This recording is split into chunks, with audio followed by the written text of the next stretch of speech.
किसान मेला आयोजित हुआ आज एफपीओ को मुख्यमंत्री जी क्या कहना चाहेंगे?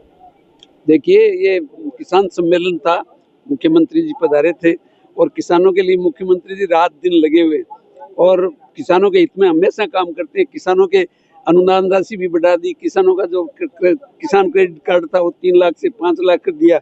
हमारे एरिया क्षेत्र के अंदर में मूंगफली सबसे ज्यादा उत्पादन होता है, वो 25 कुंटल थी, उसको बढ़ा के 40 कुंटल कर दी। किसानों का माल बाकी रह गया तो 25 तारीख से बढ़ा करके 10 मार्च तक कर दिया, ताकि किसान सारे किसानों का माल तुल जाए।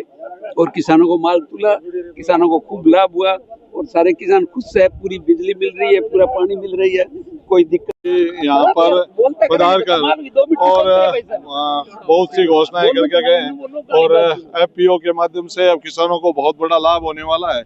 और आपने देखा किसान सम्मान निधि भी जो मुख्यमंत्री जी ने बढ़ाकर दे रहे हैं, इसका भी किसानों में बहुत उत्साह है। और जो बिजली की किट है वो भी किसानों को उपलब्ध कराई जा रही है। इस तरह से मुख्यमंत्री जी ने आज आकर के किसानों की बहुत बड़ी सौगात दी है और निश्चित रूप से आने वाले दिनों में आप देखेंगे इससे संवेदनशील सरकार है किसानों के प्रति और किसानों की अनेक योजनाओं को लॉन्च करने जा रहे हैं। सोइल कार्ड योजना है जो केंद्र सरकार की, वो ज्यादा राजस्थान के अंदर अधिक किसान तक पहुंचे। सोइल कार्ड की जो योजना हमारे यशस्वी प्रधानमंत्री माननीय नरेंद्र जी मोदी ने राजस्थान से ही लॉन्च की थी, सूरतगढ़ से, और वो सोइल कार्ड की योजना इस राजस्थान में अधिक से अधिक किसान उसका लाभ उठा रहे हैं।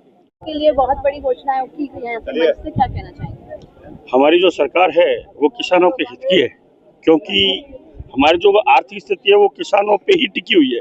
इसलिए भजन लाल जी ने किसानों की ही चिंता की है। हमारे आदरणीय प्रधानमंत्री जी ने भी किसानों की चिंता की है, क्योंकि किसान एक ऐसा है जिसकी समस्या अगर दूर हो जाएगी, अब उसको सहयोग मिलेगा तो मेरे हिसाब से राजस्थान में खुशहाली होगी। इस और हमारे भजन लाल जी ने बहुत ही अच्छा ध्यान दिया है और मेरे हिसाब से मैं जहाँ जहाँ घुमा हूँ अभी बजट के बाद, तो प्रत्येक किसान बहुत खुश हैं कि वास्तव में ऐसी सरकार हमने कभी नहीं देखी जो हमारे हितों के बारे में सोच रही है।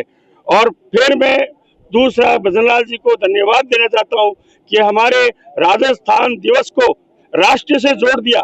जो चैत्र शुक्ल पक्ष एकम को यह जो मनाने की घोषणा की है, यह हमारे भारतीय नववर्ष है और उसको राष्ट्र से जोड़ दिया, इसलिए हम उनका आभार व्यक्त करके धन्यवाद देते हैं। सर, बीकानेर में भी इसके लिए कोई विशेष आयोजन करने जा रहे हैं? बीकानेर में प्रतिवर्ष हमारे यहाँ धर्म यात्रा महाआरती होती है और अभी जो ये चल रहा है ये भी चल रहा है, इसके साथ और भी कार्यक्रम होंगे। सर, बीकानेर में सांकला फाटक को लेकर सर आपने बताया था कि कुछ लाभों के अंदर बजट पास हुआ है। सांकला फाटक की समस्या अति शीघ्र दूर होगी। मैं ऐसा मानता हूं कि हमारे कार्यकाल में यह समस्या दूर हो जाएगी। हर अर्थ में हमारी सरकार इसके बारे में बहुत चिंतित है, हमारे जनप्रतिनिधि भी है और मैं भी बराबर प्रशासन से और रेलवे से के संपर्क में हूं और मुख्यमंत्री जी से संपर्क में उन्होंने मुझे बताया कि हम तुरंत इसको हल करेंगे। मैडम, सबसे अच्छी बात तो यह है कि जो पौधा आज से 5 साल पहले भारत सरकार ने किसान उत्पादक संगठन के रूप में लगाया था, 5 साल के बाद वो पेड़ बन गया है और फल देने लगा है।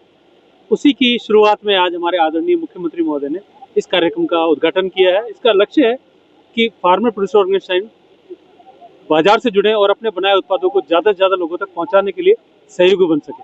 इस मेले में लगभग 15,000 लोगों को बुलाया गया है, जिसका सबसे पहला हमारा जो आधारभूत लक्ष्य है वो ये है कि ज़्यादा से ज़्यादा किसान एफपीओ से जुड़े, अपने किसानी को, खेती को अच्छा करते हुए उनकी उत्पादकता को बढ़ाने का काम कर सकें।